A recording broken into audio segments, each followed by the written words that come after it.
I got my Open PPG X4 used, and when I got it, there was some damage from the previous owner. He had had a hard landing and broke the ends. The factory end looks like this for this particular generation. There have been some changes to it, but this particular generation has some really thin carbon fiber out at the ends that hold in the hoop connectors. And that turns out to be a problem because those can break fairly easily.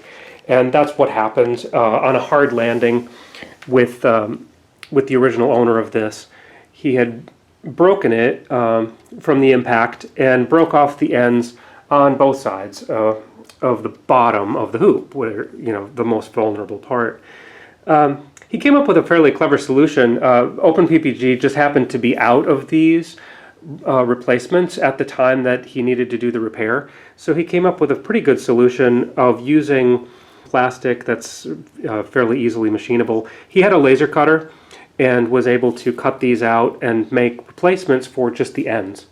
This is a new style hoop connector that is made by some of the guys online in the open source project. It actually has bolts that go through, and then it becomes much more solid by going through the wings of this. I've got a laser cutter as well, so I was able to get his pattern, just lift that off of one of the good ones, and I've made a few pieces here, and I've 3D printed the pieces that I need for the hoop connector, and then that just is able to straddle these.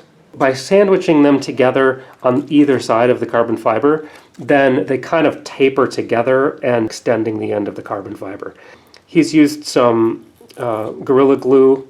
I might do the same thing.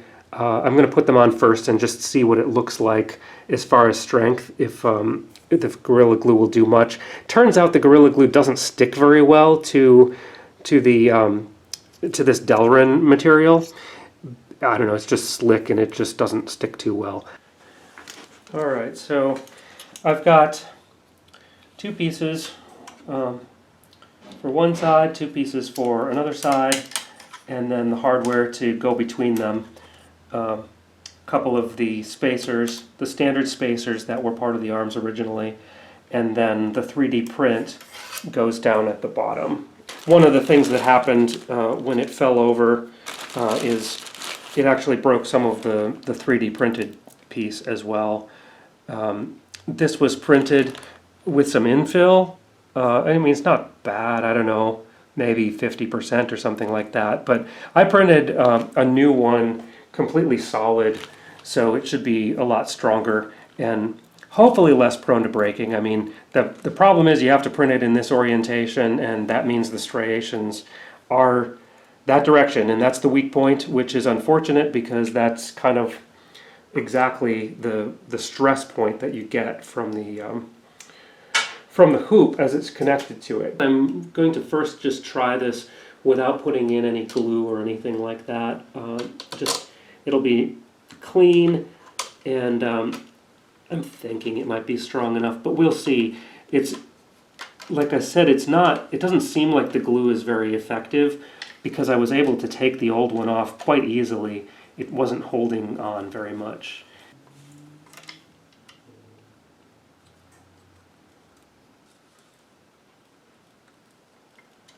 Alright, I'm not going to snug those up completely quite yet until we get the rest of the pieces in place.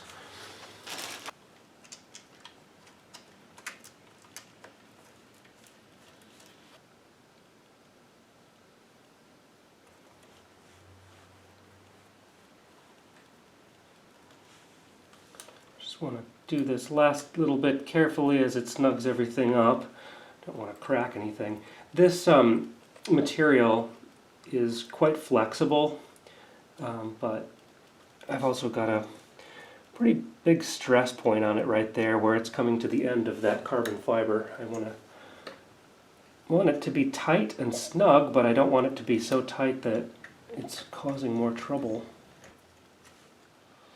Okay, I think this is good enough. I'm going to go with it this way and give it a try.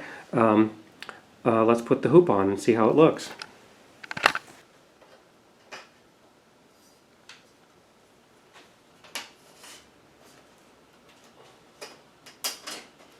I always put these on first. The 3D printed ones tend to be a lot more snug. These are pretty loose, so it's usually harder to get that one on. Fits really good, looks good. Again, the 3D printed one goes on first.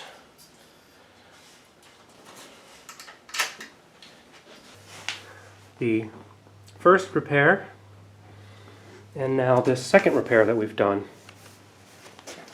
Looks pretty good, certainly blends in a lot better color-wise. We'll see how it performs, but doesn't seem to be a problem. It's not visibly flexing or having any issues right now. Looks good. I'm pretty happy with it. All right, I think we'll call that a successful fix, and we'll go flying. But that is not going to happen today.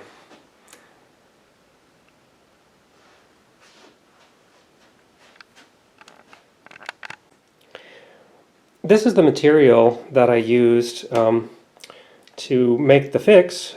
I'm so happy with the look of it with the black. I'm going to go ahead and make a set of another 4 so I can fix the other side, so the white side won't be glaring white. It'll just blend in nice with the black like the other. So I'm going to crank this up and show you how that's done on the laser cutter. So it's back to the shop where the laser cutter is. This is it. It's a Glowforge laser cutter. I had the pleasure of being part of that project. We built some equipment for part of the production of the Glowforge. So I'm putting in some paper just for a background.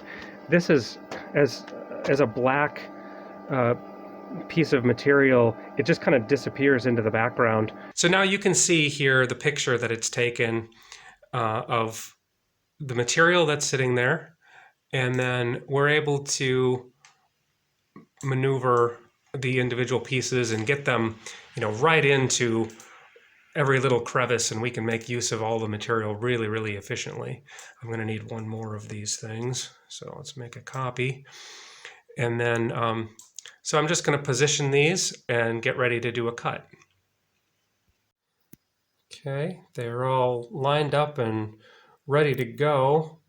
I've got them squeezed in as close as can be. All right, so I've clicked on print and it's thinking about it, and let's go meet it at the printer. Here we are back in the shop. The print is ready to go. It's started with a button press. You can set everything up remotely, but for safety reasons, they still require you to be at the machine to push the button to make it go. And hit go.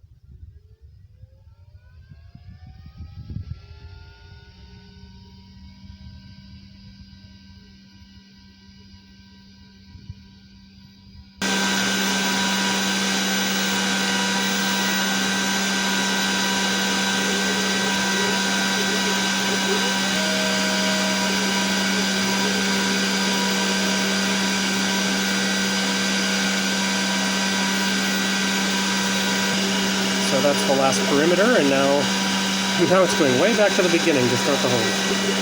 And that's it. So I think the software said it was 2 minutes and 12 seconds or something like that to do the entire run. The printer just runs a little bit to exhaust all the fumes, and then it's ready.